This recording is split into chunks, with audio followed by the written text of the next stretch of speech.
slicing a string concept, that is string slicing concept. Using the string slicing concept, you can get the reverse the string by using the -1, that is correspond to start, stop and the step.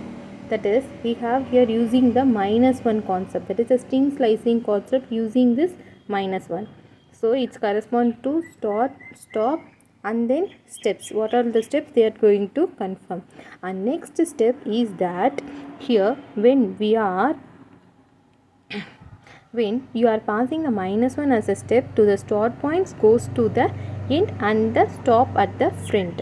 That is, when you are using the passing this -1 as a string, that is when you are using the code -1, the start points will goes to the end and the start point will come to the front. This is the concept of string slicing concept. Thank you.